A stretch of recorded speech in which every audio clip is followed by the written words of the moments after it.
Hi. My name's J.C. McCauley. I'm Naisha McCauley, and you're watching AccessTV.org.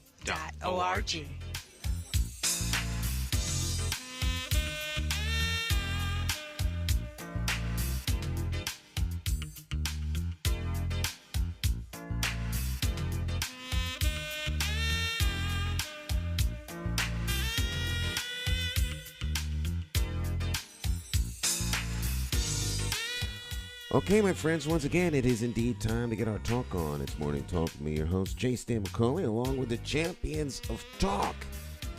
It's Wednesday. It's the Wednesday show. Dr. Maya Bowen is out of sight, out of Wi-Fi reach, but always ever present. No need for Wi-Fi for the one and only Luis Delgado. Dr.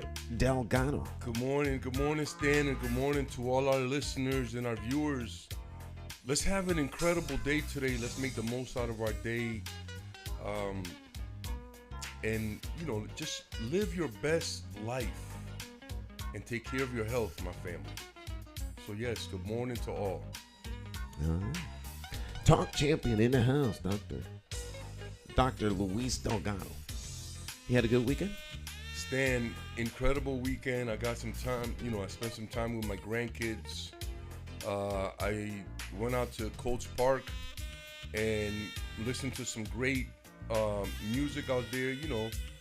The brothers and the sisters always get together out there and play live music, so it was very nice. It brought me back to my high school and those years when we used to spend a lot of time down there playing ball and stuff, seeing some people I hadn't seen in a long time, and it's always good. It was always a good time.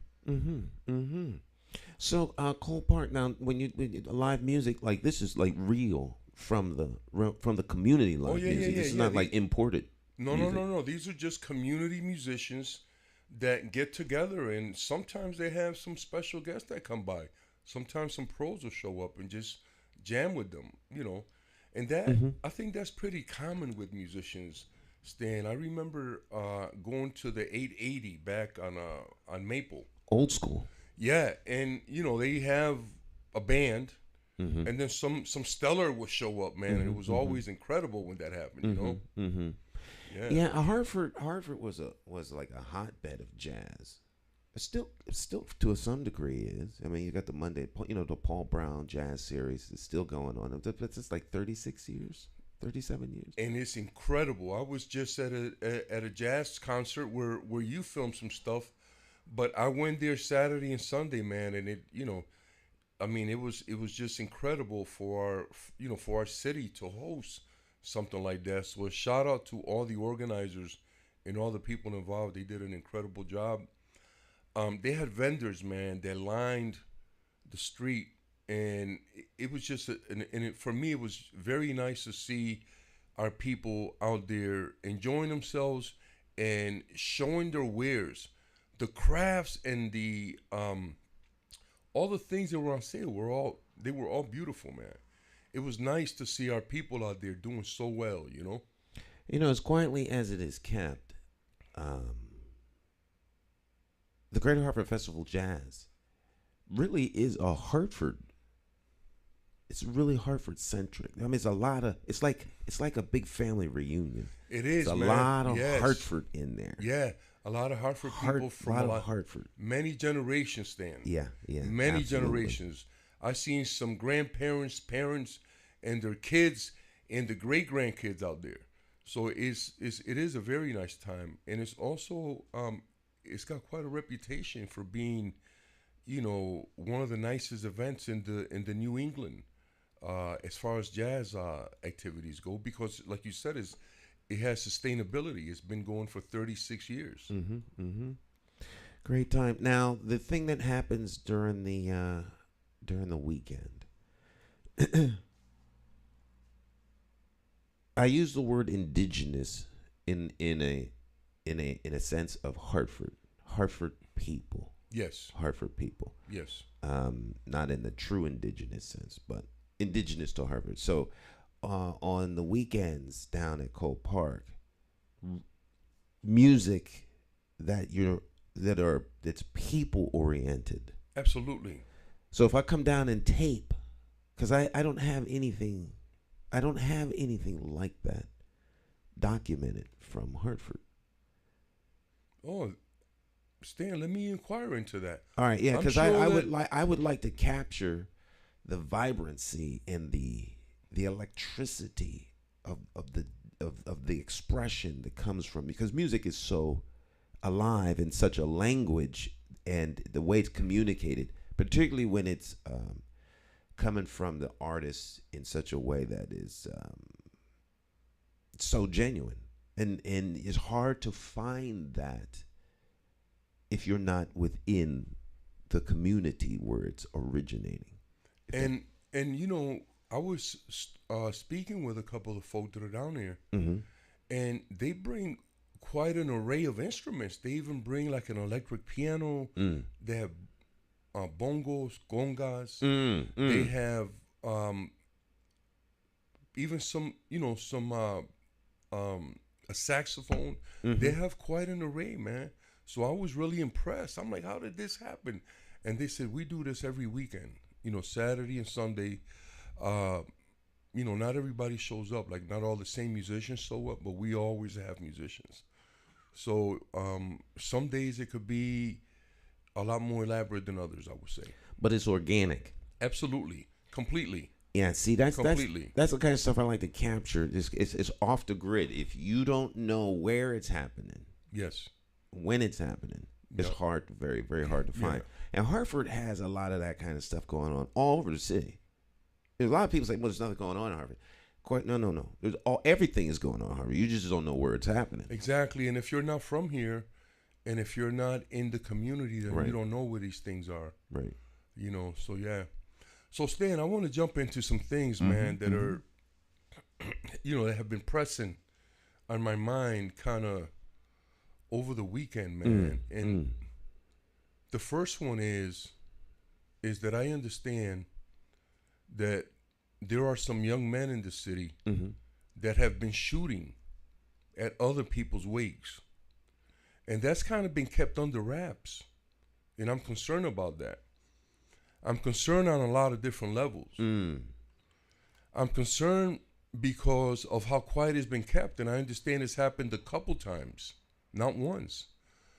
And so I'm concerned because we haven't heard anything from our illustrious police department. We haven't heard anything from our illustrious leader, Lying Luke Bronin. And I can call him that because he lied to me. Right. No. I don't know what he said. I've heard several people talk about it, even on the 50,000 watt flamethrower TIC last week, where they talked about, they alluded to what you mentioned, but they didn't talk about it. And you can't allude to, because until you just mentioned what that's a white response. Until you just mentioned what you did, I would not have made the connection. And people should have been able to know as plainly as you said it when they had their press conference, but they did not. So here's the thing, and let me clarify my answer when I say that that's a white response, because we clearly, as black and brown people, understand that we don't have a problem in our community until white folks say it's a problem. So that's why I say it's a white response. That's interesting. So now they declared a problem. So now it's a problem. Well, what happened with the heroin? We had heroin in our community since the 60s, introduced by the CIA, and it was never a problem. Our children, our families, we lost thousands Well, that is very... Okay, and then heroin wasn't a problem until white kids started dying from it. What happened with the crack epidemic? It wasn't an epidemic until white kids started using it.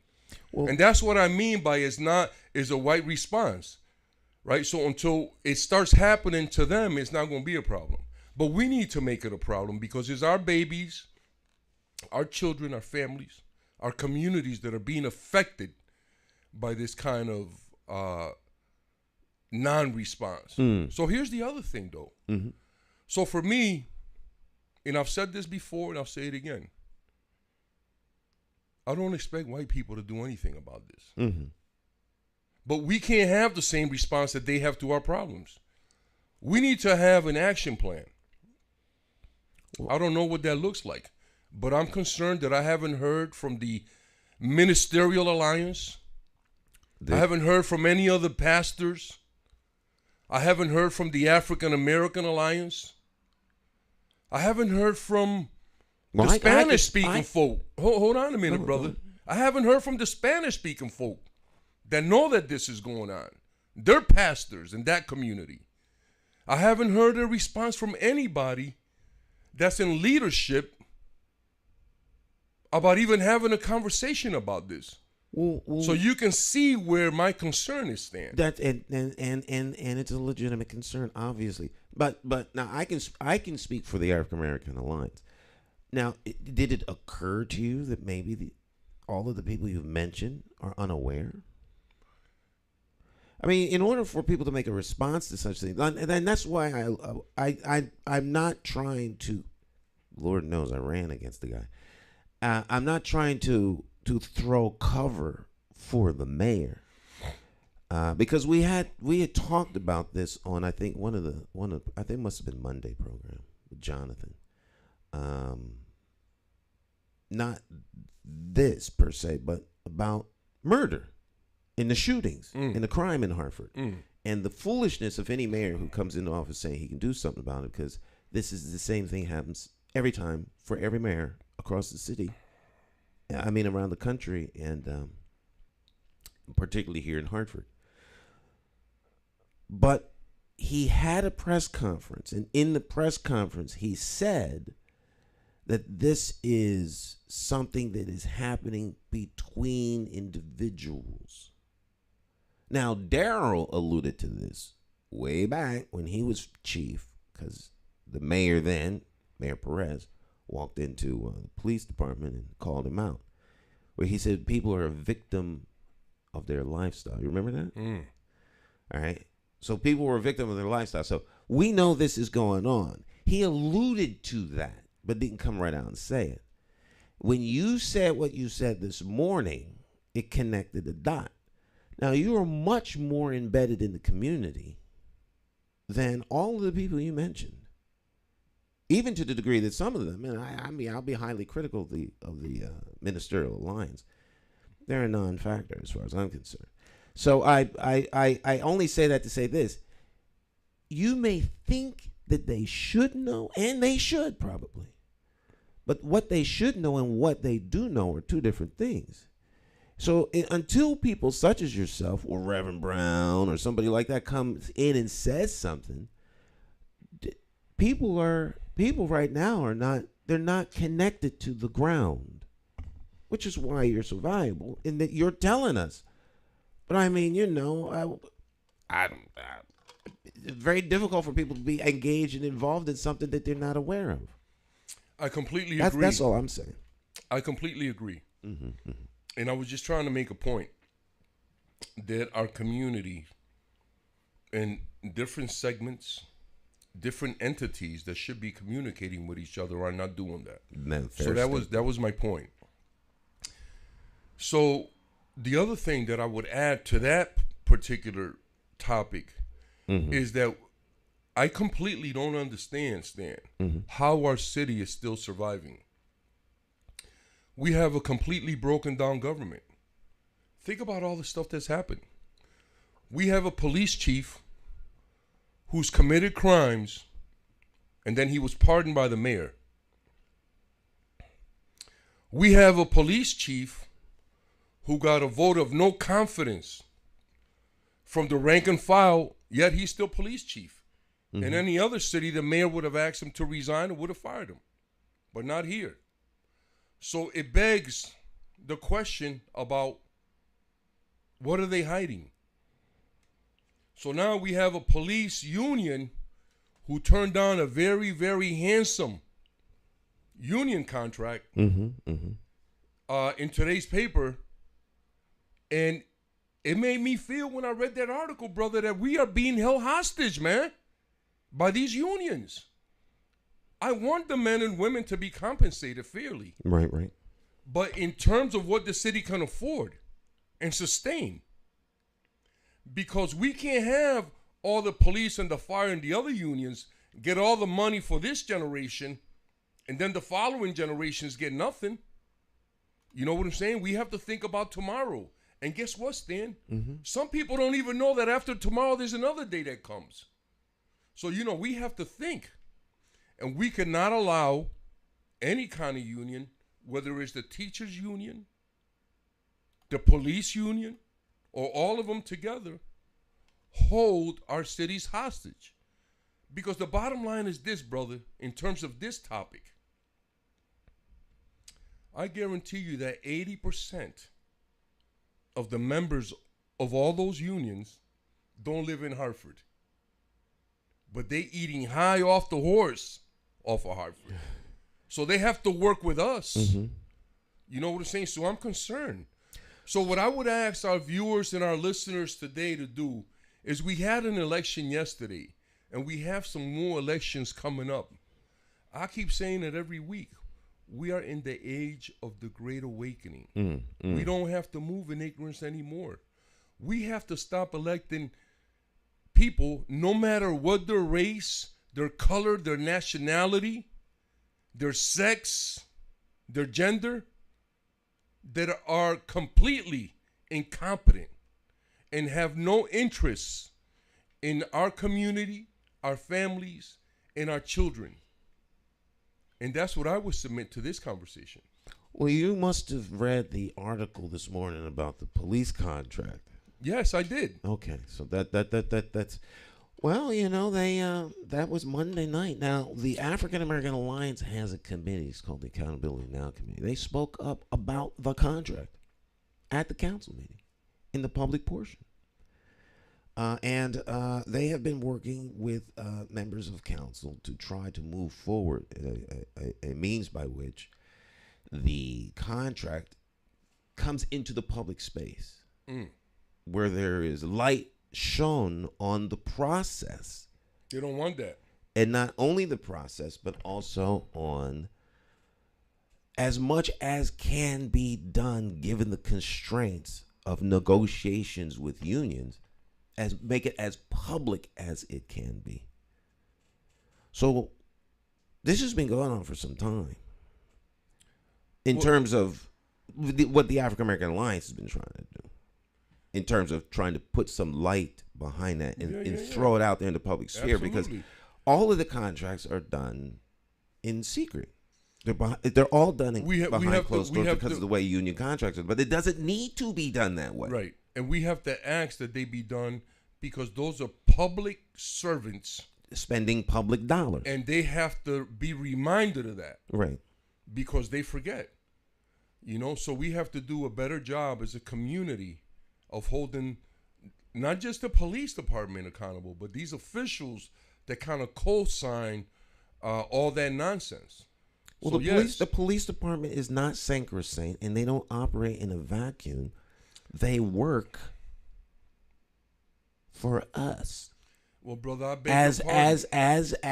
as do the elected officials that represent us and negotiate on our behalf. Sometimes I think that they're negotiating on behalf of the members of the police force instead of the constituents.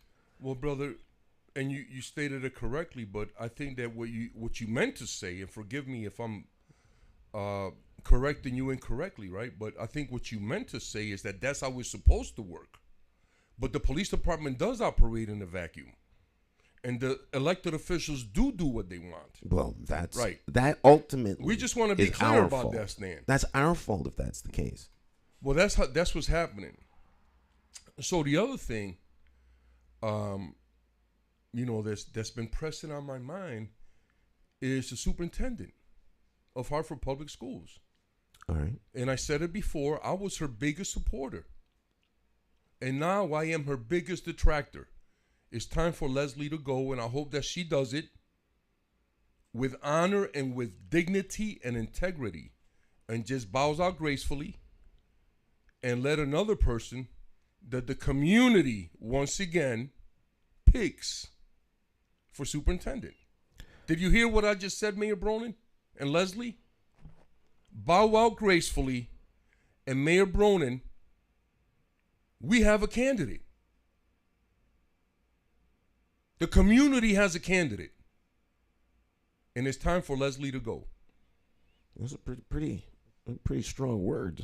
Because you were like one of her you were her biggest champion. I was. But Stan, everybody runs their course. That and is just true. like politicians that is need term limits, brother. Mm-hmm. Okay, we need to have limits on people. She did a great job while she was here, but now she's starting to fall off. She's making the same mistakes that a lot of other people made. We have incredible talent in Hartford, sister. Mm-hmm. And you have foregone. Okay? You forgot about our people. And you're bringing people in from out of town that don't know our community, don't know our people. They're not attached. And they come in and they operate in a vacuum. You understand? So we have incredible talent in Hartford. And if you and the mayor or any other head of any other agency can't see that, then you can't be the head of an agency in Hartford anymore, Stan. It's just that simple. It's not hard. Mm-hmm. You can't bring in people that don't know our community, don't know our families, don't know our kids, and are afraid to walk in our neighborhoods. What are you doing?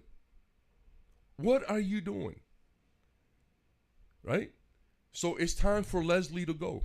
But I would like for her to do it in a dignified manner. Say, I was here, I gave you my best, and I took it as far as I could take it. Mm-hmm. Time to hand with what I have. Pass and the now baton. I'm going, pass the baton, sister. Do it like a queen. You know what I'm saying? Do it like a queen. Pass the baton.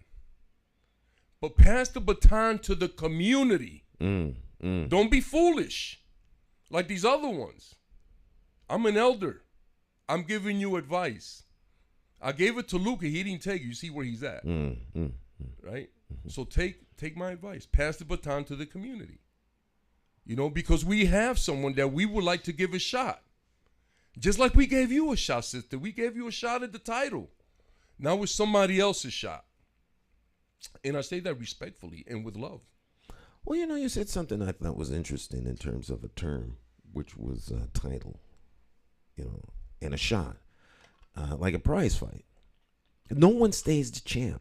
That's right. Forever. The champ has a title. You get a shot in the ring. The stage is set. The champion wins, defends the title until such a time as someone better than the champ comes. And it always happens. There's always someone who can do a better job, more efficient job, picks up, take the success from where it is to where it now can go. And it doesn't matter who it is. No one is that good that their successor doesn't roll up on them. It's the way of life. And I will submit this, Stan. Leslie did a magnificent job in taking this district through that pandemic. She was a leader. She got us through. Whether somebody else could have did a better job or not, it doesn't matter. We made it through under her leadership, and we have to be thankful and grateful for that. But once again, it's time for her to go. All right. So I'm once again, Stan, let's go back to this union contract. I would submit to the audience and to listeners and viewers, let's hear some feedback. I know there's some people out there that have a lot to say about this, And I would love to hear some feedback on how you feel about what the unions in Hartford are doing in terms of asking for these outrageous contracts that the city may not be able to sustain over a long period of time. We need people who can think like that can see, that have a vision for Hartford, and not just think that you're going to come here and take, and not give nothing back. You know what I'm saying? Think about what I said, family. I think all our listeners and our viewers, think about what I said. 80%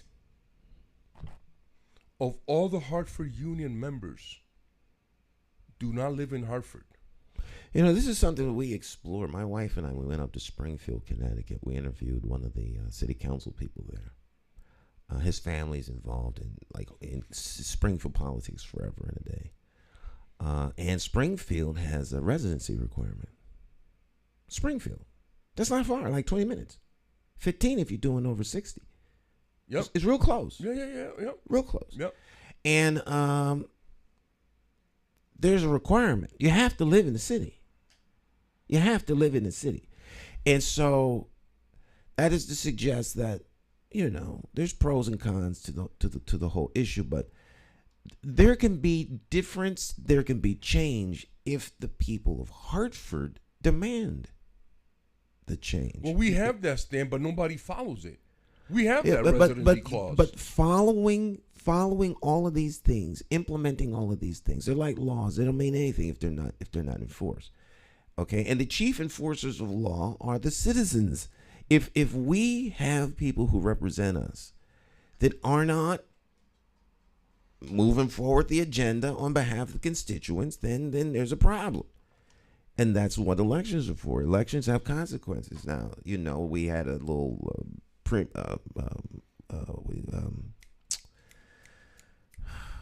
primary election yesterday. But the big one's coming up in November. 90 days from now, there'll be another election where you will be able to elect, your senators, your Congress people, stuff like that. But the one that matters most, because all politics is local, is the one coming up next November, where you will vote for your city council people, your mayor, and all those things. And now's the time to get involved in that process. Now's the time, not 90 days from November next year. Right. Now. Because as soon as November this year ends, it would be like cats fighting over it's going to get ugly. The long knives will come out. The day after the election, everyone's going to start making announcements. People will be running one another into the ground, this, that, and the third. People are going to fight to the death to win an opportunity to represent you. See, that's why I look at it, because I believe that the number one person involved in the whole political process is the constituent. The individual. The constituent. That's the only title that matters.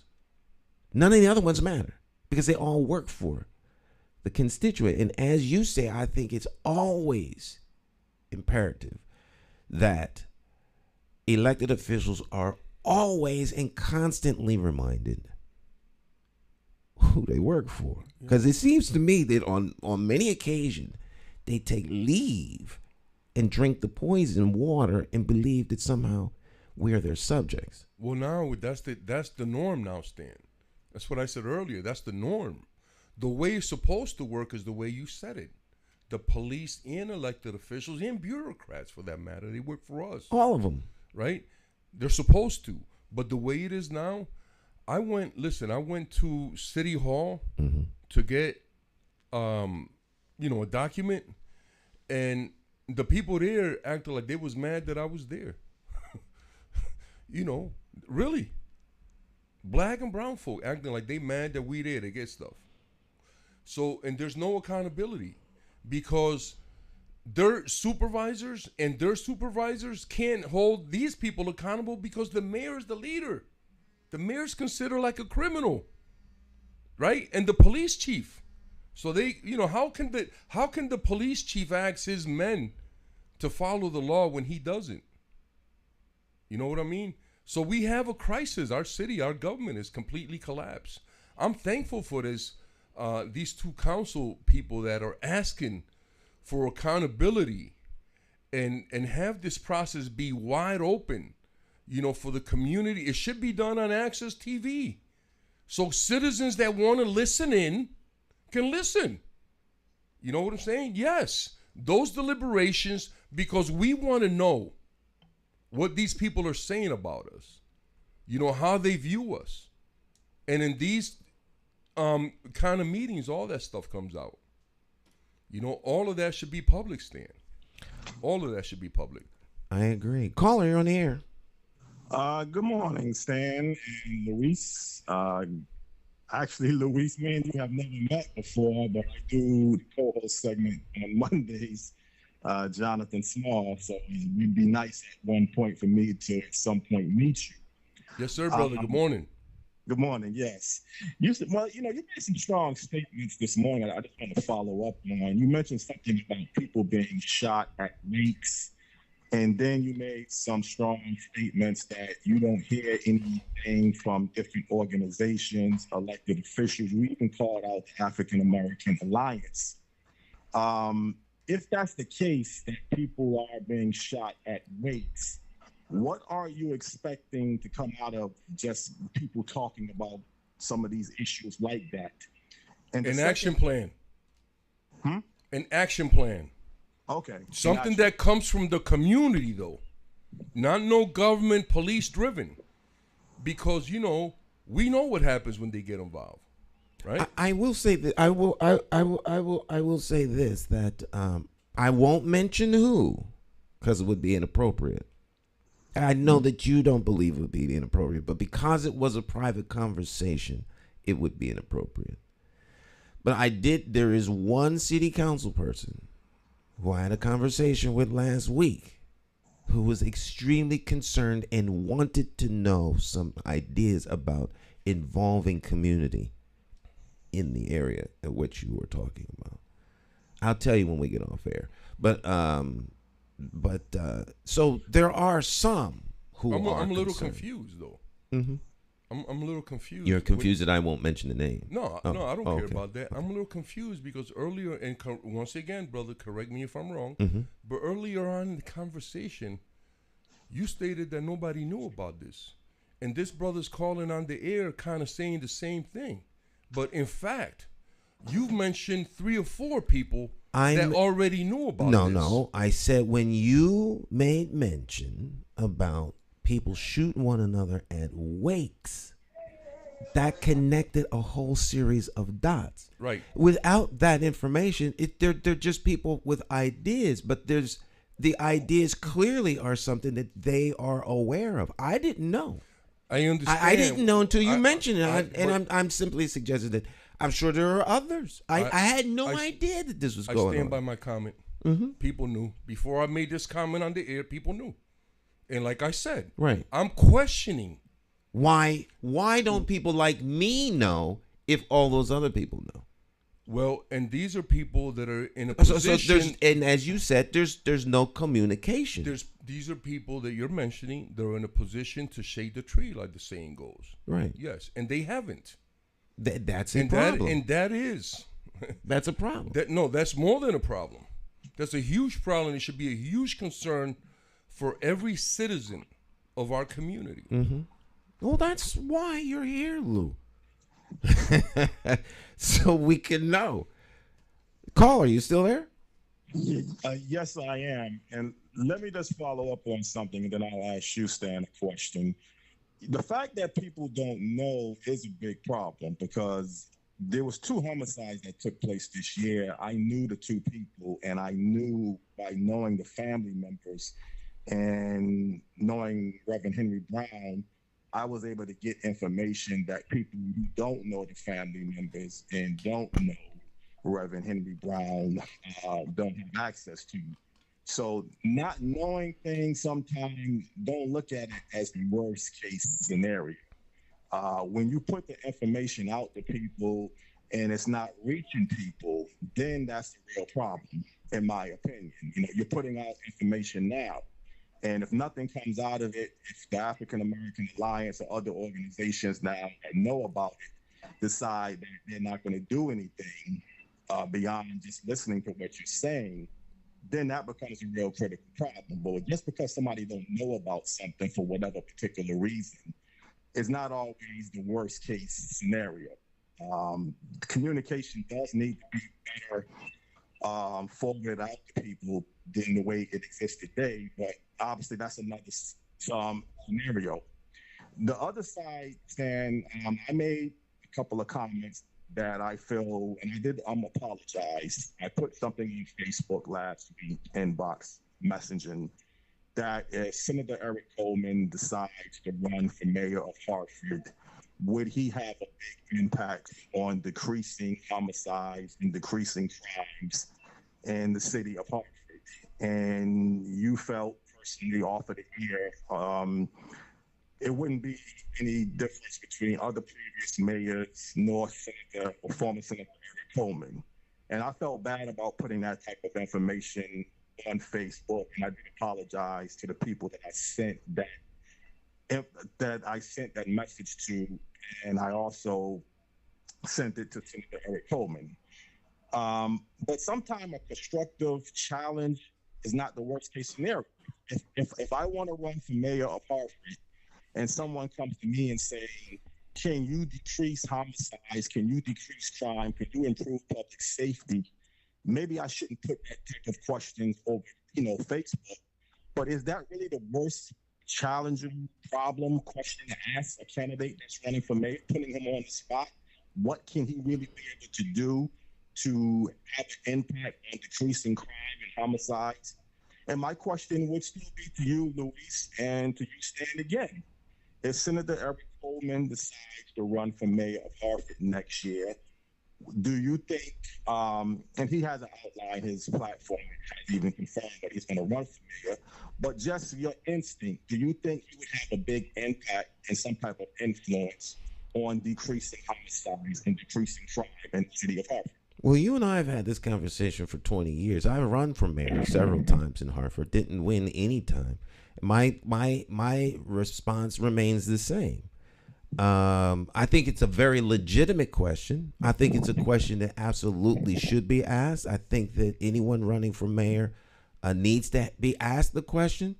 It's not so much the question, it's the answer to the question.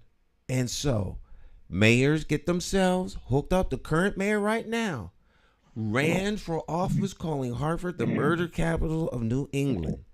He ran for office on that.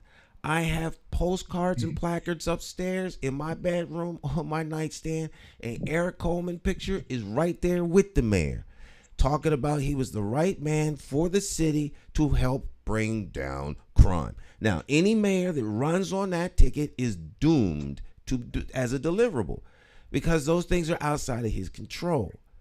And so the mayor, whoever the mayor winds up being, needs to be working with the community who has the largest impact on those things. But they want to ride in like they're going to be saviors on a white horse. It's easy to make promises. There's a whole nother thing to deliver, and there's a whole nother thing to govern.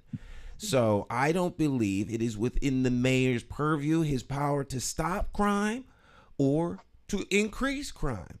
And as I've said over and over again on our program, and anytime I've talked to you, and I've said this publicly and I've said it at debates, the mayor can contribute to the atmosphere and the conditions that make the city a place where crime is less likely to happen. But being a sideline quarterback is always easier. But, I think there's things that could be done. But can the mayor be out of sheer presence of who he is? No, because he is not that person. So my answer is a little different than Stan's,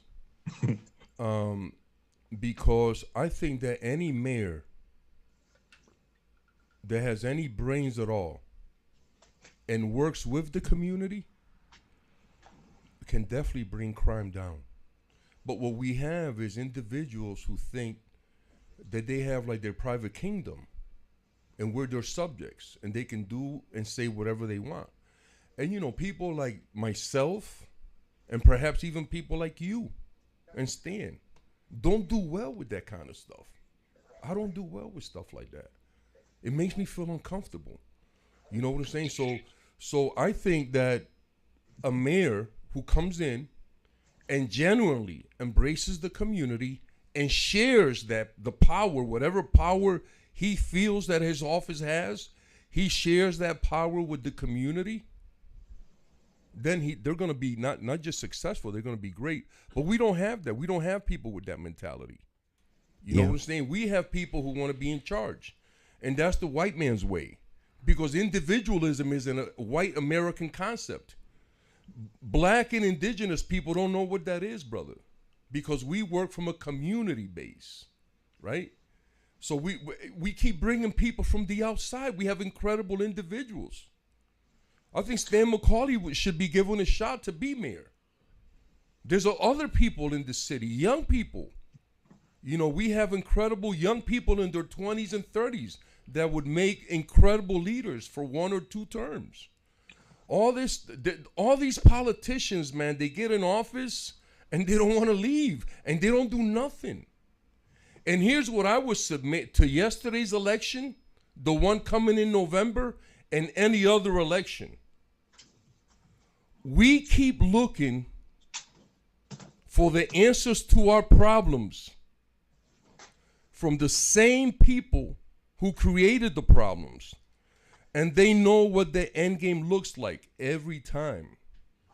So I'm not sure if voting is good for black and brown people. I'm just throwing that out there. I think that's worthwhile throwing out. We need to have a conversation about developing other ways that we can empower ourselves politically, economically, and socially that has nothing to do with the rules that have been set forth.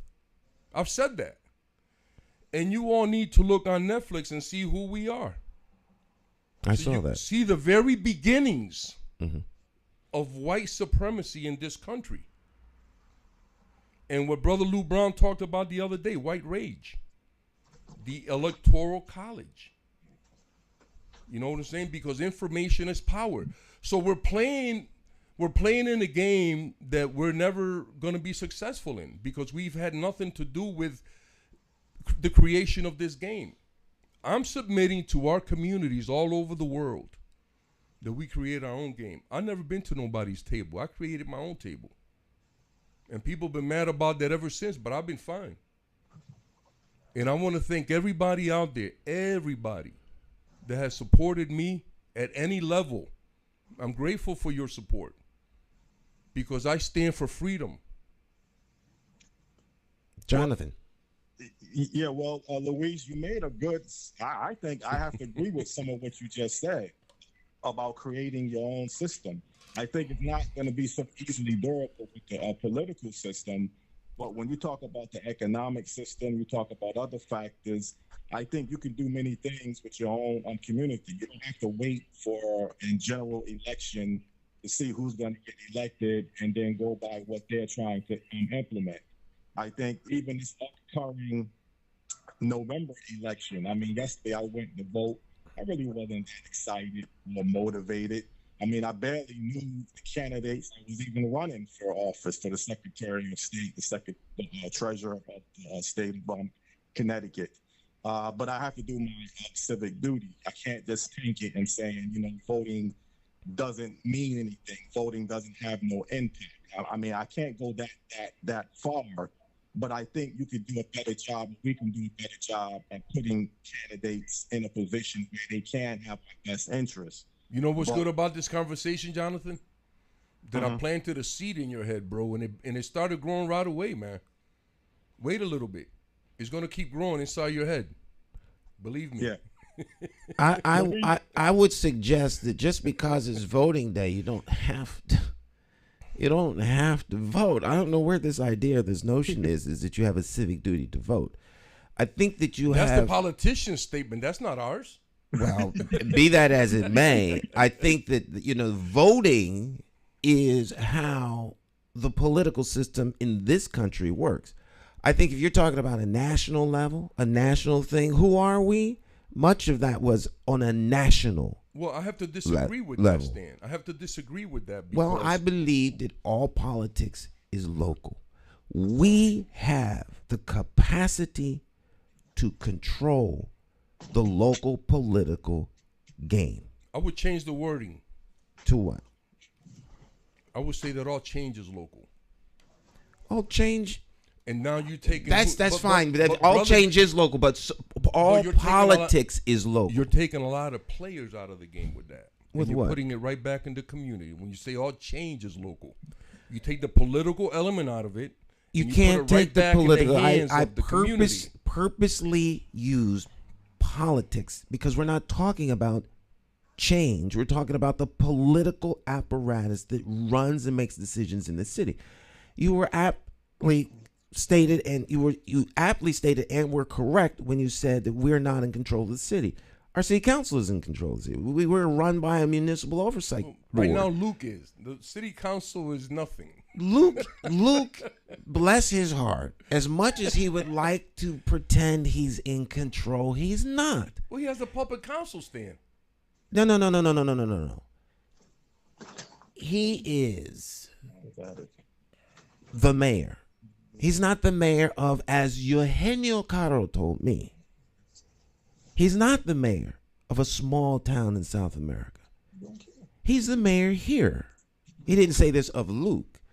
He said this of the office. Mm-hmm. You may as well be the manager of a McDonald's. Mm-hmm. You don't make decisions. You carry out decisions. And so that to that degree, he's here for the moment. But he's not sitting up in his little tower over there on Elm Street making, sweeping changes and decisions. Like, he's just not. Okay, so, and no other mayor is. And whoever runs for mayor needs to, I've told everybody that's talked to me about running for mayor. I'm going to ask them this question. I'm going to ask them publicly in a setting of a forum.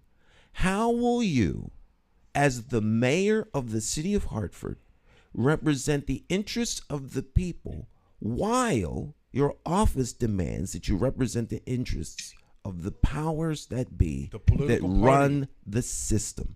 I need an answer to that question. I think it's a legitimate question. And I think that the person that winds up being mayor has to be honest about that, because if you don't start from that place of honesty, then we're not talking about real change. We're talking about superficial change in who's driving the bus. But the bus goes to the same place, the same time, every day, drops you off and picks you up at the same place. It's not an Uber. You get on, you sit down in the front of the bus or the back of the bus, but at the end of the day, you're a customer and you're paying them your money. All right? And you don't get to decide where you want to go. We want Uber drivers, not bus drivers. All right? So if you want to control your local government, then you have to elect people who are going to be responsive to you, that have an understanding of how the system works. Because if the money comes from the state to the city and it comes from the feds to the state, you can step out if you want until you decide you want to build a school on a little piece of land over there next to the Y. And then what happened? Right? Money grabbing begins. Right. Now they crush you. So you can only do but so much. So here, for the listeners and for the viewers, this is what I would submit to this conversation. I'm asking for change. Stan is looking for answers from the same people who created the problem. No. I'm not expecting answers from them. As long as we go back and have that conversation about politics, that's what it is. We don't have to talk about that, Stan. That's the conversation that they want us to keep having, because it leads to the same thing. It's like definition of madness. They don't want us having the conversation about politics. They want us to have a particular conversation. Absolutely. No. Yes. No, they want us to have a conversation that goes nowhere. The conversation I am evoking, the questions I am asking, are about how you take control of the apparatus and run it. That is not a conversation that they want you to have. They don't want you to be engaged in the political process. They love for you to sit around and talk about change. I've got hundreds of hours of conversations about change from the community, and they're still having those conversations. May I submit? Go on. So what I'm saying to you, and I don't know if I'm making myself clear because I have a hard time, putting these things together in my head because a lot of times it's just a sentiment that something is wrong, something is not right, and I'm trying to figure it out, right? So what I'm saying to you is, Stan, that they want us to have the conversation that you're talking about because they're familiar with that mechanism. What I'm saying is, if we step away from that conversation and begin a whole new one that has nothing to do with this, then they can impose or control the narrative of this conversation. That's all I'm saying. We have to stop looking, anytime that we use those terms, especially political, right? Then we're having a conversation that they want us to have. How can you bring about the type of change you talked about when we first came on the air? And when we're talking about voting, that is the political process. Now, if there's a different way that we could register our desire for individuals in those positions to do our jobs, to do the jobs that we want them to do.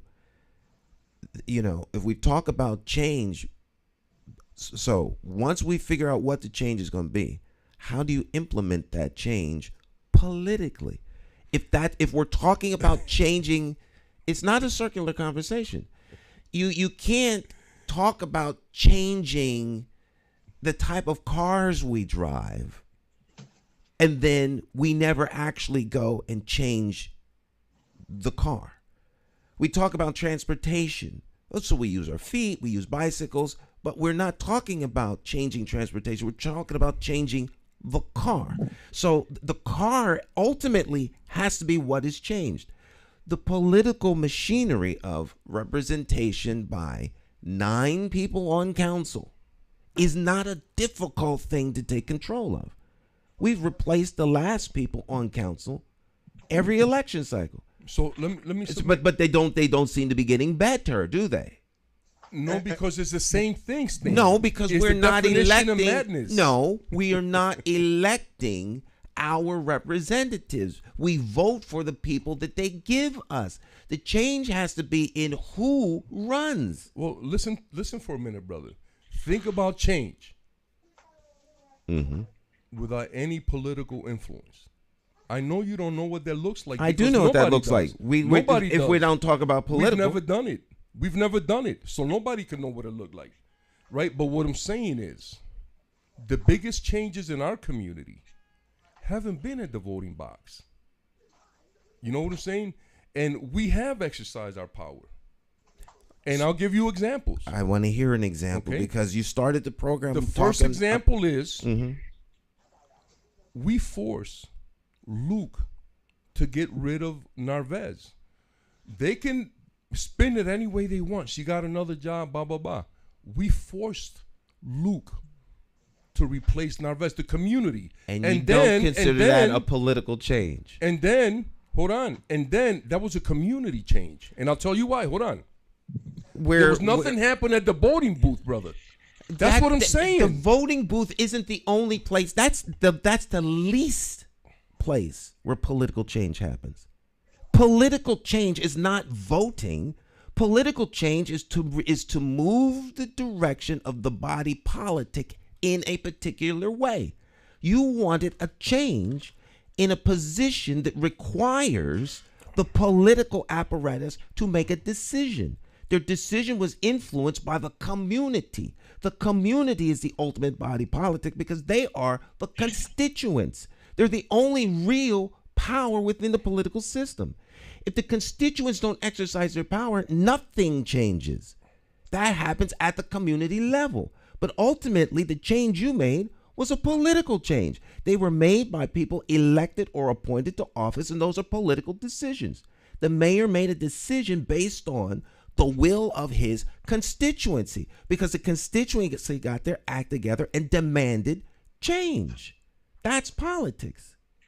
That's politics, not voting for somebody, but voting is a part of the process. It's not the only vehicle that you have. Otherwise, Narvez would be still here. She would still be here. Right. Well, once again, we cannot continue. I think being involved in the voting process or the political process, like some people call it, is counterproductive for black and brown folk. But since that's all we know, right? That's all we know. I often pose this kind of question to Christians, right? But this is all we know. Anything else that's introduced is going to make you feel uncomfortable. I often say to Christians, what if you found out today that God was not real? They can't imagine that. They cannot imagine that, Stan. Sure, you understand? They can imagine it. Yeah, I speak to you as a Christian. Yes. Yes, brother, yes. Yeah, I just want to say one thing. One thing I have to disagree with you, Luis, about, but I respect everything that you have said, and I agree with many things that you have said. Thank you. And I know, Stan, you don't like to look at other parts of the country. You're always going to focus here in Hartford. But the political system has made a difference in other parts of the country. If you look at what the Cubans have done in Miami and South Florida, they've been able to tap into the political system and translate that into some areas of economic empowerment. You look at the black people, even in Atlanta, they've been able to utilize in the past the political system with Hartsfield-Jackson International Airport, with the former mayor, Maynard. what's his name? Maynard. Maynard, yes, Maynard. They've been able to translate that airport project through a political empowerment that translated into economic empowerment. So I won't go along to say that the political structure or the political system can't work for people or it can't work for your community. It's just up until this point, for whatever particular reason, it hasn't really worked here in Hartford. You know, I can't figure that part out totally. And if you feel that, this is what I really want to find out, Luis. If you feel Mayor Luke Browning is not the right mayor because he's a white person or he's an outsider, does that mean that there is no white person, in your opinion, that can be beneficial to the black and brown people in Hartford? Because George Killerman, I think, Stan, you was even in favor of him when he was running for mayor, had his hands on many different solutions I thought and you thought would have been real effective for the city of Hartford. So to say, if you're saying Luke Browning or Mayor Browning is not the right person because he's an outsider, he's not connected to the city, and he happens to be white, maybe that might be part of the big problem. But if you're saying, I'm going to find this out, if you're saying you don't think a white person could be effective at helping black and brown people in the city of Hartford if they become mayor and as a chief executive officer, because this person doesn't know our culture, he doesn't know our history, he's not really connected with us growing up, and he doesn't know much about our people, our traits and all that. I don't know if I agree with that 100%, but I just want to find out why you feel that way, and if that's why you feel about Mayor Luke Browning, because he's a white person and he's an outsider, that he can never really be beneficial for the black and brown people in Hartford. Thank you. Well, okay. Well, first of all, thank you. Those are beautiful questions, and I'd like to respond to that. Brother, first of all, using Cubans as an example is, to me, is a terrible example because I'll tell you a story. When Teddy Roosevelt went to Cuba, he went to Cuba to make it part of the United States because he thought it was a white country. And when we found out Cuba was black, they quickly eliminated that plan. But Cuba was run by a small minority of whites. And in this country, in the United States, most Cubans are white. They identify with white supremacy. They support people like Trump and things like that. And so I don't think that was a good example. Now, in terms of Luke Browning, I don't think any white person that comes from out of town, hasn't lived in the community, has no roots in the community, doesn't know the community's problems or issues at any level, politically, socially, or economically, doesn't speak the language that the community speaks. Because, every community has a certain language that they speak. And he is not connected at all, or anyone in his staff, right? Then I think that people like that, I think is racist. And I think that they're using their white supremacy. You know what I'm saying? And it's funny to hear a black man talk about a white man being a good judge. Because if I've often stated on this program, I think that one of the ways that we're going to defeat white supremacy and racism is to rewrite the Constitution, because it's a racist document and it considers us 3/5 of a human being. So any law that's based on that document to me is offensive, and I don't respect it. I have to follow it because I don't want to go to jail, right? But I have no respect for the Constitution of the United States or any law that's based on that, for the reasons that I stated before. So any representative of the court, whether they be black, indigenous, or white, is reinforcing, to me, white supremacy and racism because of that 3/5 statement. So that would be my response to you, brother. Well. Again, I mean, Luis, I agree with some of the things that you said. I mean, it sounds like to me that you stated that you feel that Mayor Bronin is a racist. You know, I don't want to put the words in your mouth. Yeah, I did say that.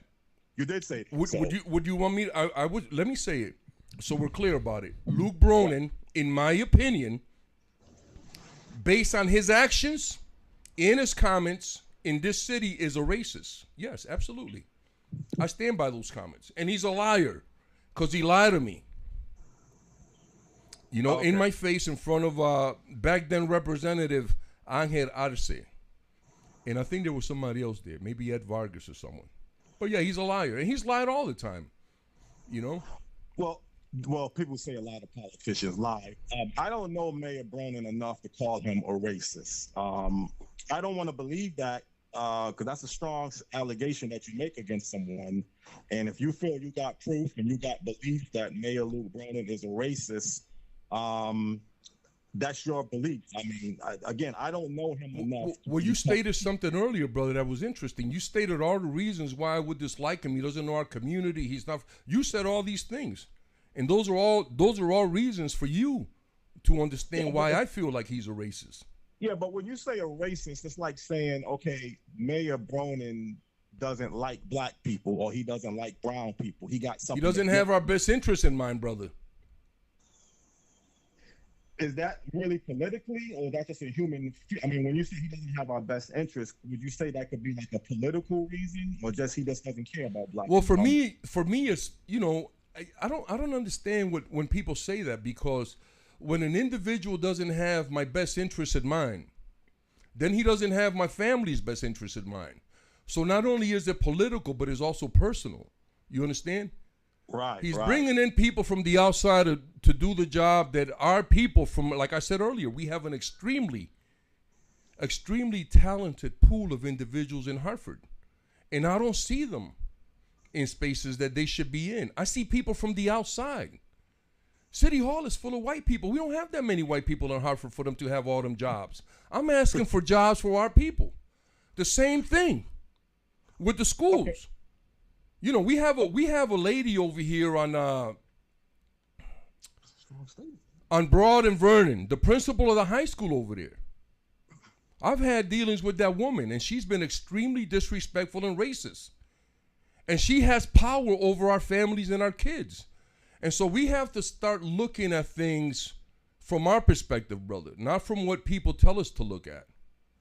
I don't have anything personal against anyone.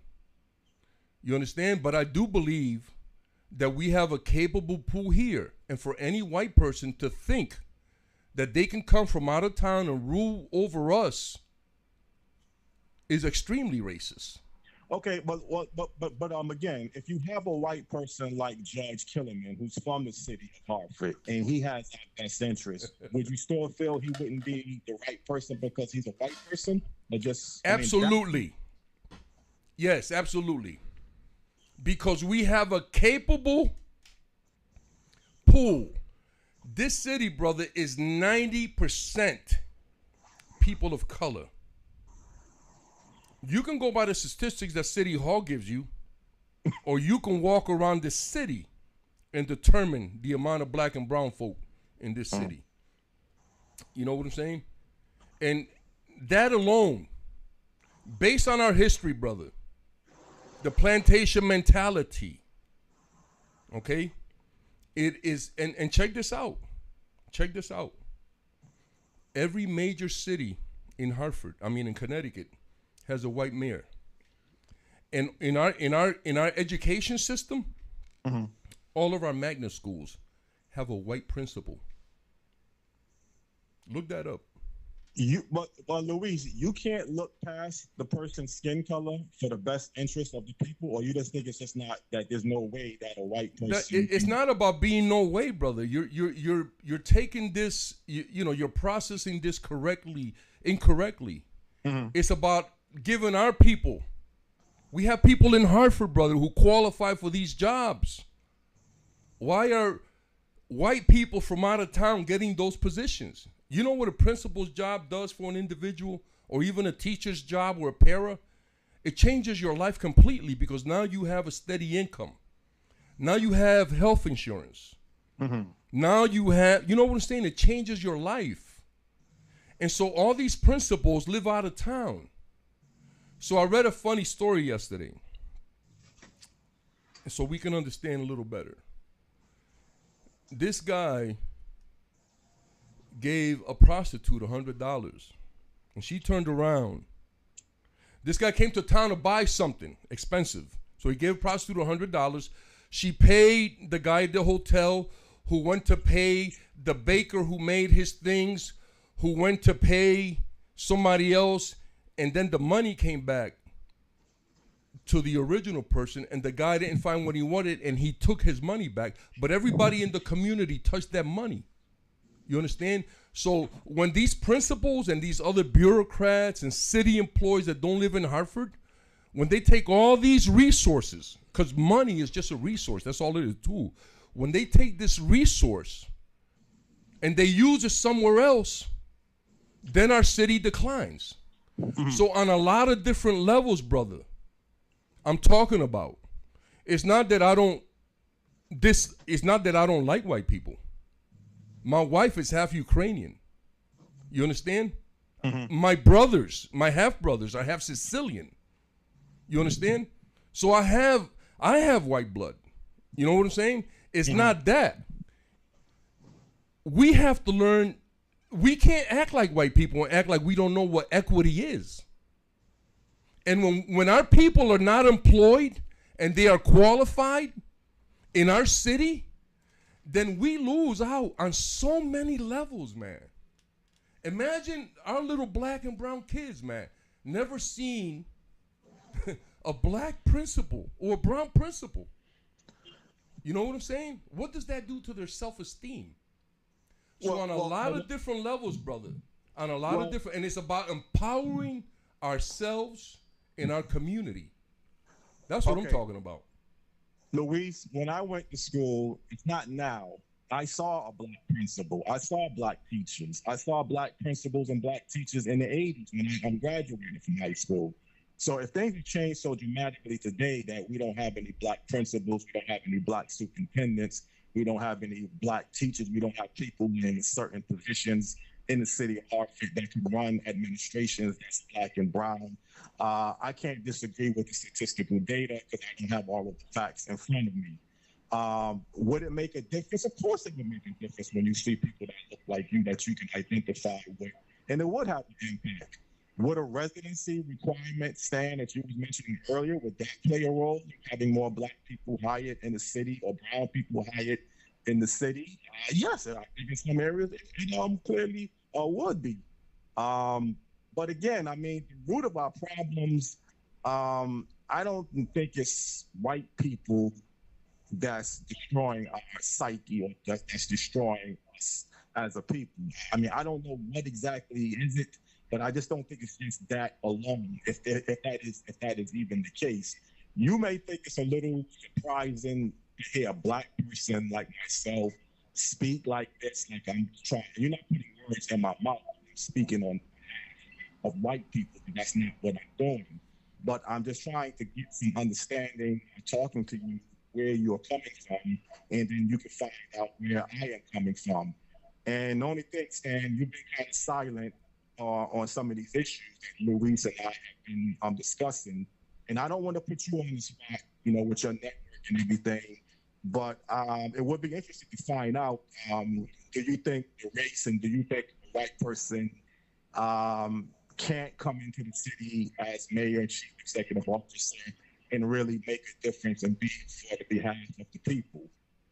Again, I don't want to put you in the corner and say, is Mayor Bowen racist and saying what Luis just said? Because that's a strong statement, calling the mayor of the city of Hartford or calling anybody a racist. But if you feel you got your facts in order and you can back that statement up, Luis, then I can't say your facts is not coming across. I don't know all of your facts by making that statement.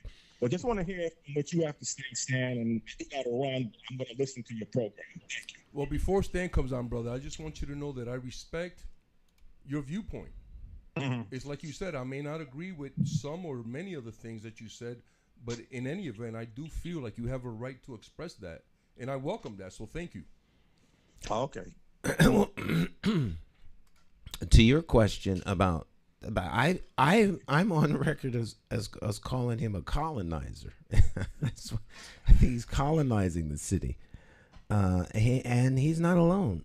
I think there's an effort underway to colonize urban America, and I think that he's part of that effort. Can somebody with white skin provide leadership? Absolutely. Just like black folk can provide leadership, or somebody from Native American or Asian, or people that speak Spanish or speak Lithuanian. It doesn't. Human beings are human beings. And so I'm not one that necessarily buys into the false construct of things being all things race. You have a tendency to find what you look for, good or bad in all people. I think that people have different points of view. I think that people have different interests. I would find it shocking for someone in a city like Hartford, with the political dynamics that we have here in this city, where we actually had the 2-2-2 rule, 2 Spanish speaking, 2 white and 2 black on city council in the Democratic Party. Another white construct. But these are all constructs, and they're constructs to maintain power for the power elite. Politics is about power and the exercise thereof. And the people who are in power will do whatever they can to keep it. And the ones that don't have any power will do most things that they can to attain it. And so it's just people being people. All right. And I think it's naive at best, foolish at worst, to think that somebody who's white is going to get elected and then do everything for everybody except white people. When Spanish people had an opportunity to be in office, City Hall started speaking Spanish. When black folks was in office, City Hall turned chocolate brown. I mean, this is what happens in a political struggle. And Hartford is no different than any other city in America, in that there will always be a fight for political dominance and political power, and it's very difficult to arrest or take that power from a group who has a marked advantage and many years at the helm, which would be white folks. So what you have is a power issue more than you have a race issue. Race works very well to maintain it, and we are witting participants in the process. If I tell you to stay home and wear a mask, otherwise you'll die, and you do so, even if wearing a mask or not is not an issue, you're helping me keep you under control. Whatever mechanism it takes to keep the people under control is usually what they do when they're in power. So I see it more as a power struggle than anything else. I believe that in the system, the way it is set up now, barring some sort of outside change is going to come from I don't know how many decades of sitting around talking.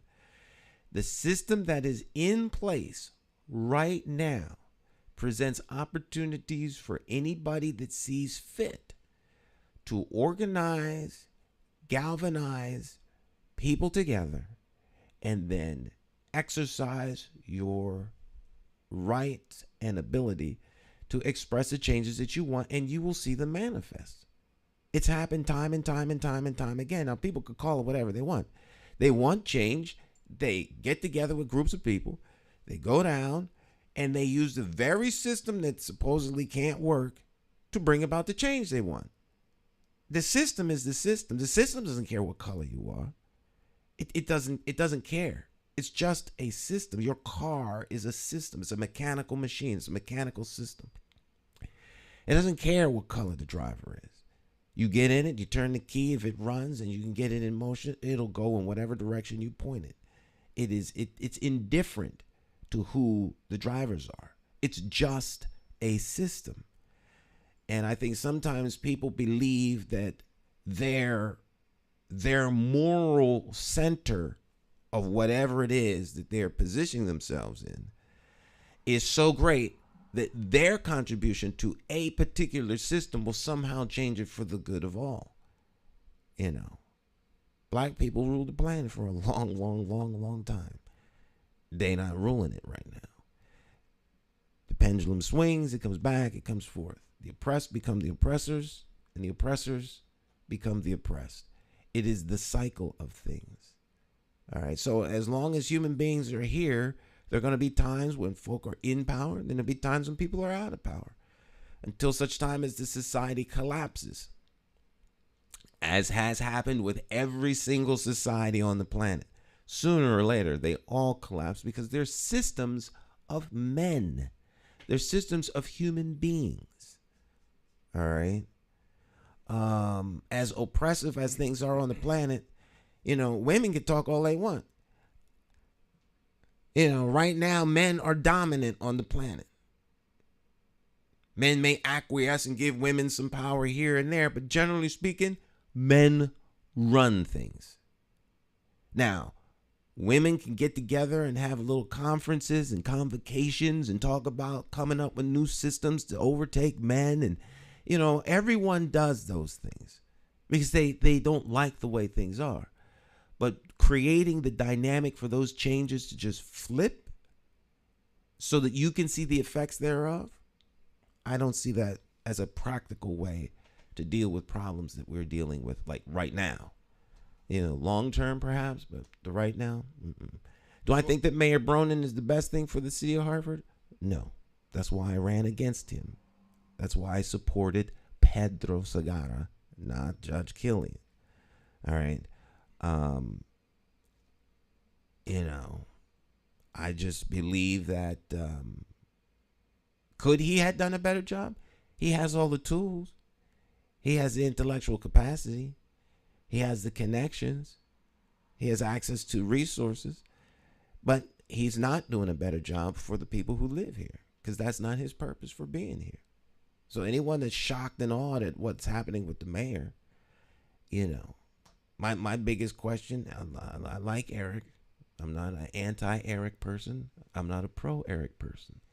I'm not pro nobody until I hear a whole lot from a whole lot of people who say they want to run. I need to have some questions answered publicly, not in private, publicly in front of a camera, in front of people. But, you know, my biggest question to anybody that's all the people running right now, every single person is talking about running.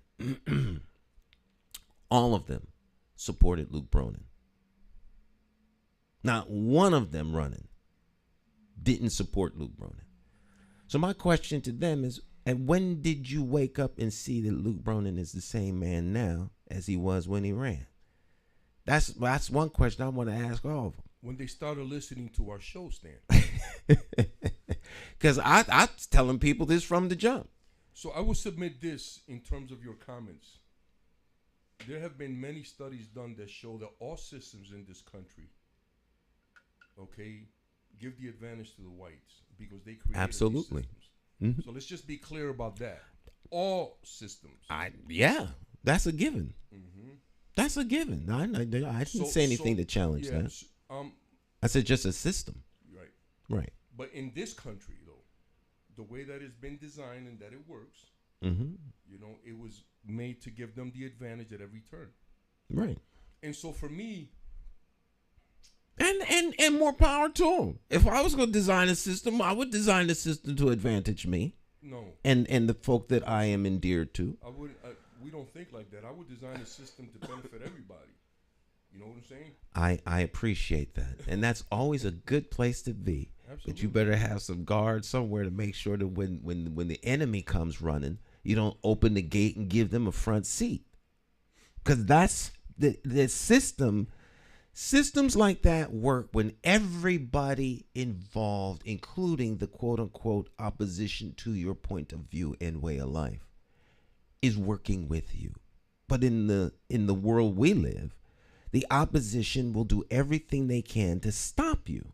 So your system of inclusion can only go so far, because if you allow them to, they will supplant you and you'll be on the outside looking in. That's just that's the nature of things. I know that you would be more protective of the systems you put in place, because you fight for your people now. Yes, but I don't. Here's the other thing, Stan, that, in terms of Eric, and I said this before, Eric running for mayor is exactly the same thing that Luke did. Eric doesn't live in Hartford. Eric doesn't know the issues of Hartford. Eric reads about our issues in the paper. Eric is not in the community. I never seen Eric on New Britain Avenue. I never seen him on Broad Street. I never seen him on Park Street. I never seen him on Barber Street. I never seen him, on Nelson Street. So what is he bringing? So what I'm saying to all our listeners and to our viewers is that, once again, we are in the age of the Great Awakening. Please make sure that if you do vote, when you cast your vote, you're casting a vote for folks who have the community's interest in mind, not their political party. Eric has been part of that political process for 30 years now. And people like Eric really have never embraced our communities. You know what I'm saying? So we have to be careful. We cannot necessarily, I would vote for a white person that grew up in Hartford and that had interest in Hartford. Their kids went to school in Hartford. They grew up with our kids. They went down to the Y or down to Keeney Park or Coast Park to play ball. You know what I'm saying? I would vote for, because they grew up with us. They know our issues. They're facing the same stuff. But from people to come from the outside and think that they can rule over black and brown, because that's what it is. When the city's 90% is black and brown folk, that's what it is. It's the black and brown city. So for any white person from out of our city to think that they can come and run for any position is a colonialist mentality, brother. They think that they have to save us from ourselves because we don't know what to do. We're not competent. We're not intelligent. Here's two terms that I want to share with the viewers and listeners today. And this is something you have to watch out for when you go to job interviews and things like that. Infantilizing. Treating black and brown folk like children, like we're not adults. Okay, and the other one is something that we go through every day, every moment of the day. Racial battle fatigue. Racial battle fatigue. Something that black and brown folk go through every day, every single day, don't even know. And it's so perverse. And it creates all kinds of stress and trauma. You know what I'm saying? And that's what happens, brother, when we have these colonizers come into our midst, because they come in as invaders and then stay as occupiers. It's like some of these police forces. You watch some of these crimes that these police are committing, and then people defend them. So we have to be very careful. We have to use our head in how we vote and how the kind of people we want. I think that the police chief and the superintendent and even the fire chief to a certain degree,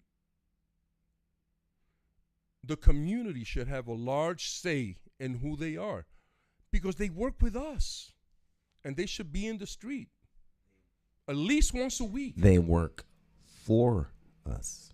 They should be in the street at least once a week, walking around, talking to regular people, asking them questions.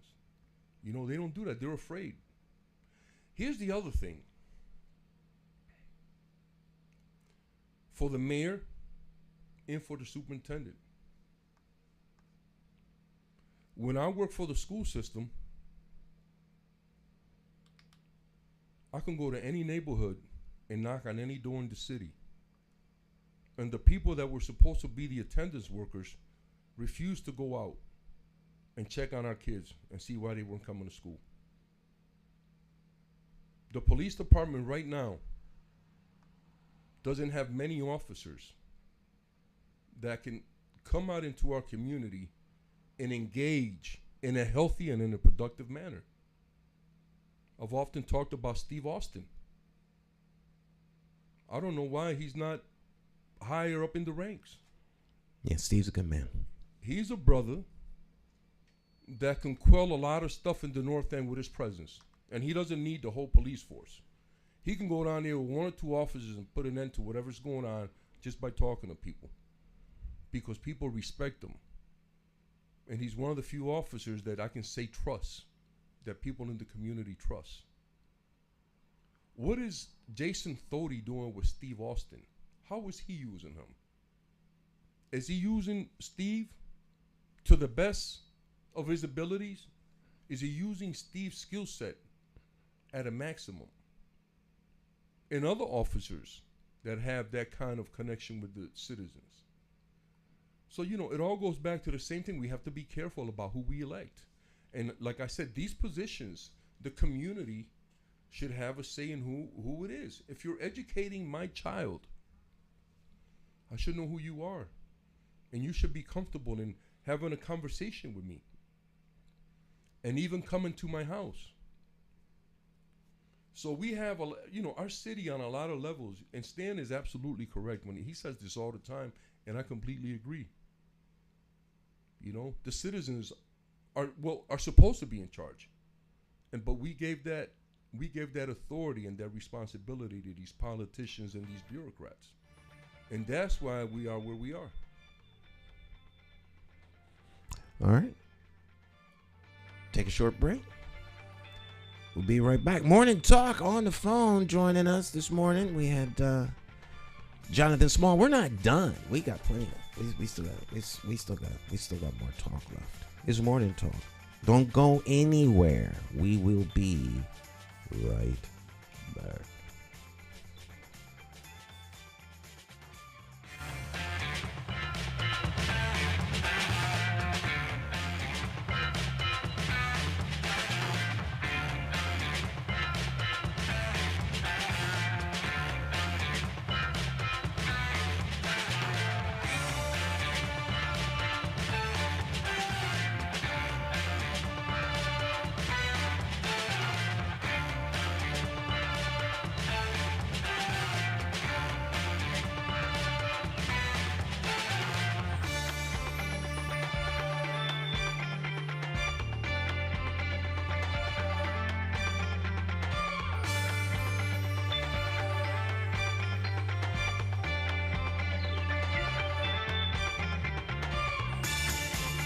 Independent thinkers are Puerto Rican, Mexican, Peruvian, Indian, Bosnian, Italian, Irish, Jamaican, African American, European, straight, gay, Nigerian, transgender, Christian, Jewish, Muslim, short, tall, skinny, rich, poor, happy, sad. Some of us hold a PhD and others a GED. And though we may be Democrats, Republicans, or members of the Working Families Party, we all have escaped the plantation of party politics and become independent thinkers, because we as individuals are more than a party. You see, independent thinkers come from all walks of life. And the one thing we all have in common is that we love, live, laugh, and learn in the city of Hartford. We are the constituents, and the government of Hartford belongs to us. My name is J. Stan McCauley. I'm an independent thinker, and I approve this message because it's time to stop towing the party line and vote for a candidate you can trust. You too can escape the plantation of party politics if you have the courage to free your political mind.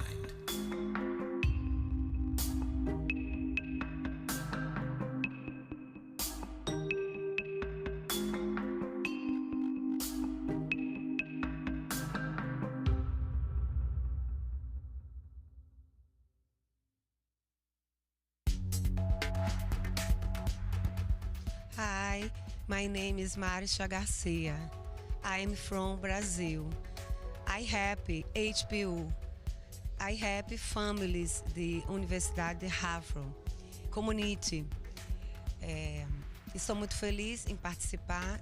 É muito importante o engajamento deles padres e madres nas escolas de Hartford com seus ninhos, my children. I love helping family e HPU. Thank you. Gracias. Obrigado.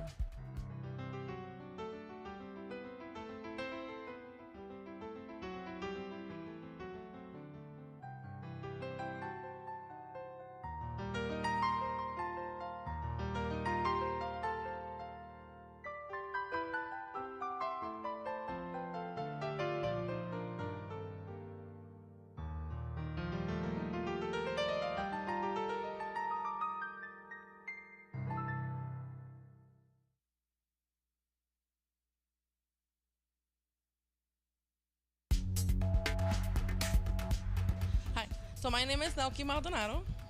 My name is Ramon El Arroyo.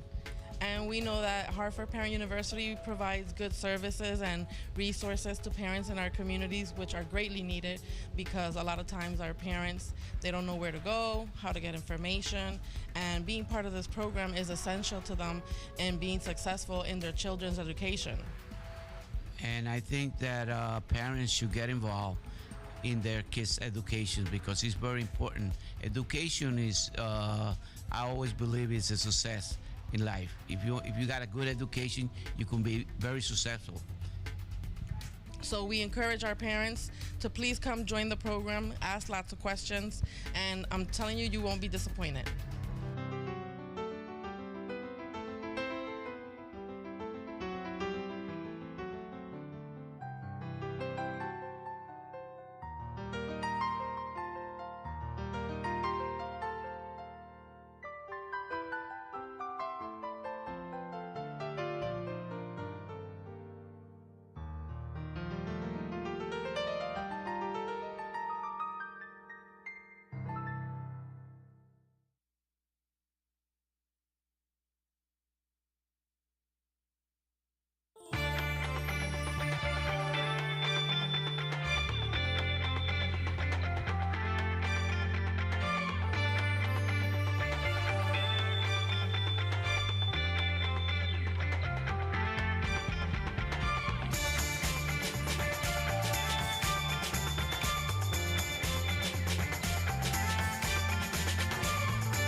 I don't know if you all had an opportunity to go down to the Taste of the Caribbean and Jerk Festival, but that was this weekend just past. It was really nice. Check it out. You can catch it on accesstv.org.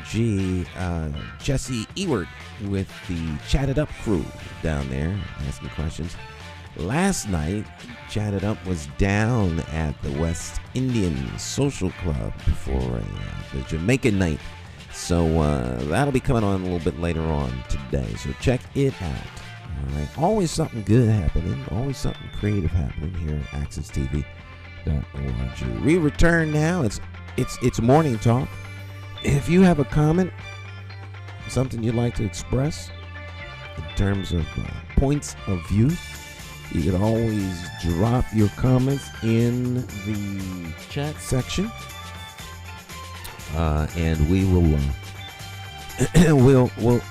we can read your comments over the air. Also, right here, morningtalk at accesstv.org. If you'd like to get on the call list, send me your phone number. I'll call you. Send me your phone number. Say, I'd like to be on the Morning Talk. That way I'll know to call you. And then I'll call you, and we'll get you hooked up so that you can be pre-screened. Pre-screened. No anonymous posts, no anonymous calls. So I know who you are. Own what you say. All right. So if you want to talk, I have no problem talking to you. We'll give you access, and you say what's on your mind. That's what we do here. Morning Talk. A closer look at the appointments and of key leadership positions within Hartford will reveal he is not a good choice. Example: police chief. That's one of the viewers. Submit something real quick in terms of education. Is your mic on? I believe so. 1, 2, 3, 4. Is it on? Yeah, it's on. Okay. All right. So anyway, I just wanted to submit that also, and this happened in New Britain, and I should have mentioned this earlier, but districts, especially districts in communities of color, are using metrics that make communities of color look bad, like chronic absenteeism. You know what I'm saying? So we have to, and the reason that they do that is because they can ask for funding. So a lot of the information that they're using is skewed and making our communities, our families, our children look bad. You know what I'm saying? So we need responsible reporting, Stan, from these folks. And so the district in Hartford and the district in New Britain, I worked in both, and they're both guilty of that. And so studies have shown now that all districts of color across the nation are guilty of this. They're using metrics that make our communities look bad. Well, of course, that is nothing new. You know, I think part of the bureaucracy is, you know, it's desire to stay alive. And so, you know, all of these, most of the systems are corrupt, almost beyond repair. And the systems use people up. You know, people are the fuel that keeps the corrupt system going. And instead of being about serving the people, it becomes keeping the system alive. So, you know, crime is used as a fundraising mechanism during congressional races so that, you know, more money's come in. Murders are up. That means we need more money. We need more federal dollars. And, you know, education numbers aren't where they should be. So next thing you know, you have you got money's coming in to help fight absenteeism, to help fight dyslexia, whatever it is that you can get money for. They find a way to get the monies to come in. And, you know, you throw some cheese to a little community group, you know, 300,000 here, 600,000 there. And, you know, 13 million over in this little department, 14 million over there. I'm making up the million numbers. But they're up there. Of course. So if the police department gets money, it's hard to just funnel that money to them to fight crime, but not give it to some community groups.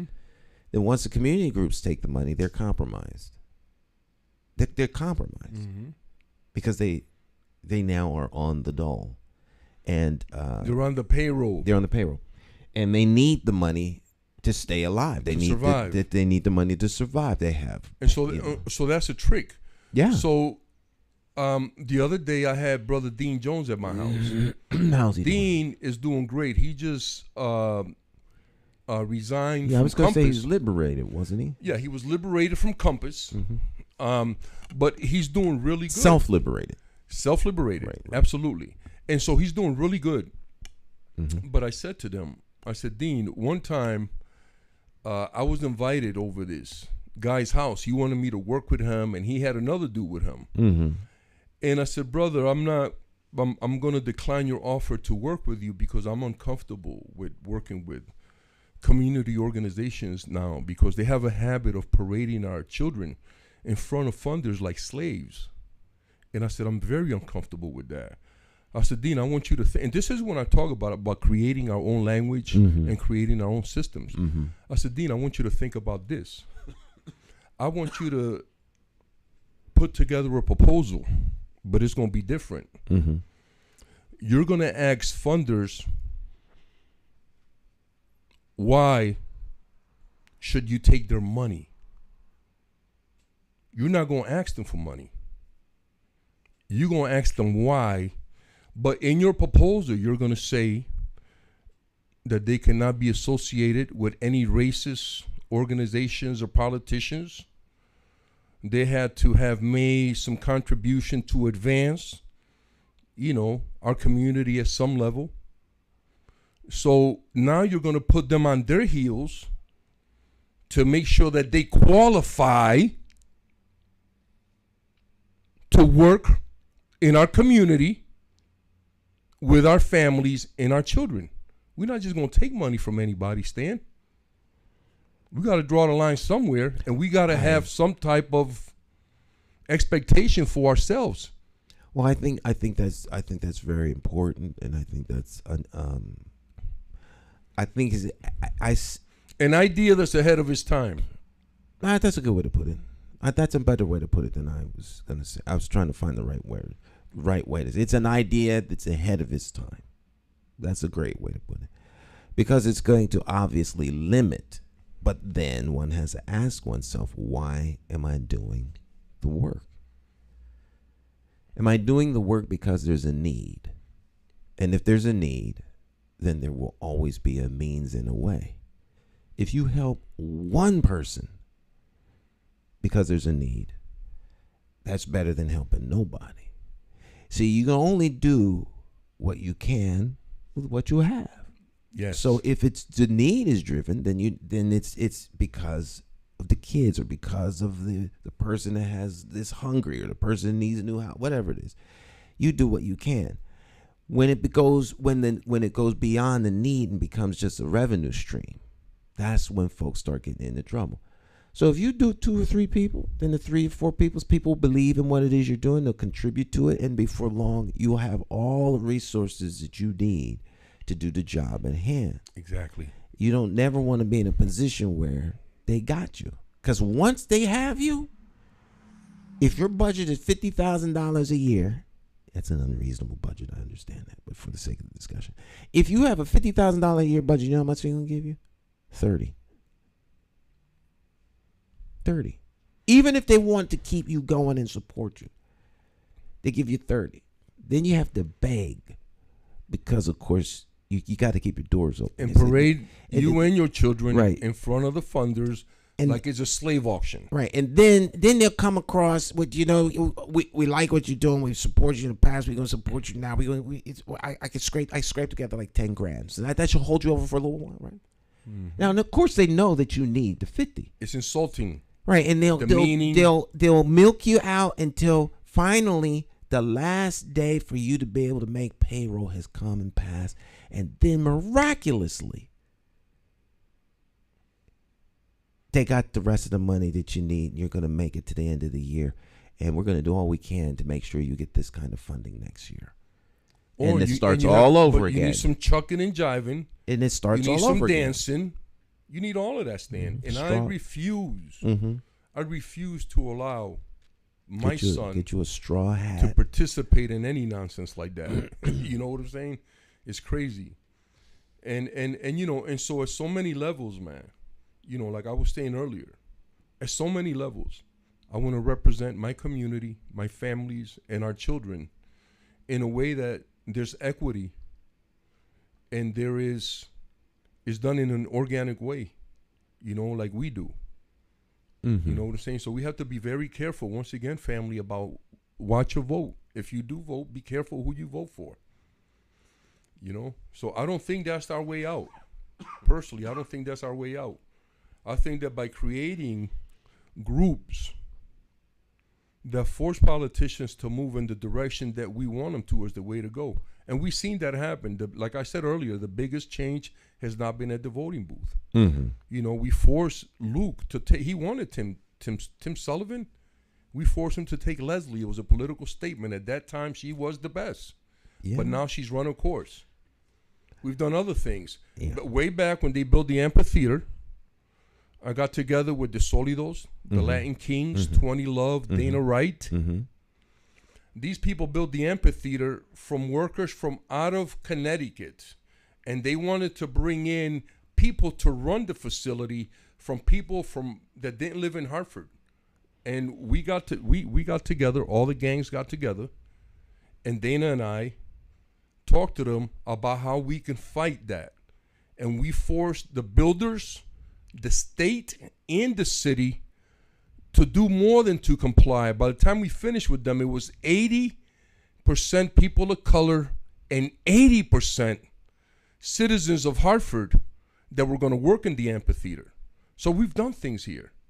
You know what I'm saying? We had the governor. We refused to take his call. The commissioner of the state police. We refused his call. Dana finally spoke to Elizabeth Horton Sheff. But we got it done. A lot of things. We've gotten a lot of things done in this city. Those I would consider political. They're political, right, but they're community driven. All politics is local, which means all politics is community. And all change is local, is what I say. It's all community driven. Yes. Right. So we voting is, you know what? My analogy is, you're on a ship, it's taking on water, and we got to get all the passengers off. Each life raft is a different component of the means by which we save the whole. It's not just going to be one. It's all of them working together. And if we don't use all of the life rafts, people are going to be left behind and die. So voting is just like one of those elements. It's just one. You still need the idea people, you need the activists, you need the community organizers, you need the folks to disseminate information. Yep. You need the press, you need the papers, you need all of the different social organizations. It's a community effort. You forgot to mention one of the most important parts that we need. The morning talk show. Morning talk. That's right.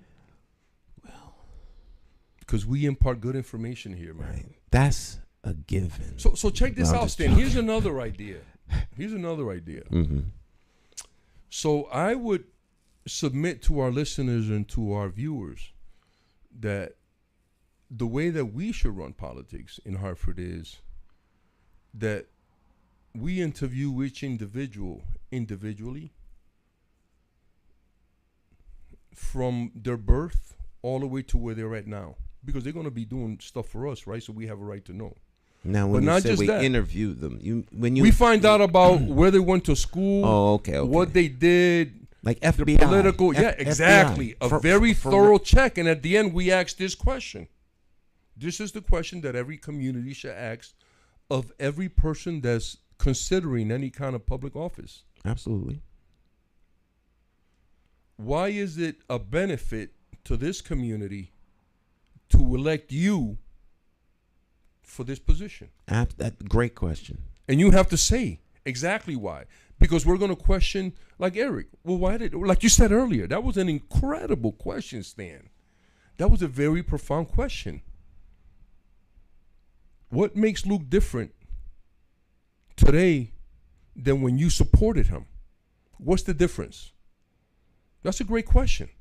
Right, but because it was a political move on his part. And see, here's the thing. When Eric made that move to support Luke, he has to be able to account to the community. How did that help the community? Obviously, it helped you. There's no question about that. Helping Luke, supporting Luke helped you, Eric, because you helped the party. You were loyal to the party. Has that loyalty waned? Once again, it doesn't matter if it waned. For now, I just want to know how you supporting Luke at that time because we already clearly and obviously stated that it helped him, right? I want to know how Eric Coleman's supporter Luke Bronin helped the Hartford community. That's a fair question. Of course it is. Every single question. This is thus saith Stan, not necessarily the truth. Just so it's on the public record, so everybody, that's just J. Stan McCauley. I don't speak for nobody else.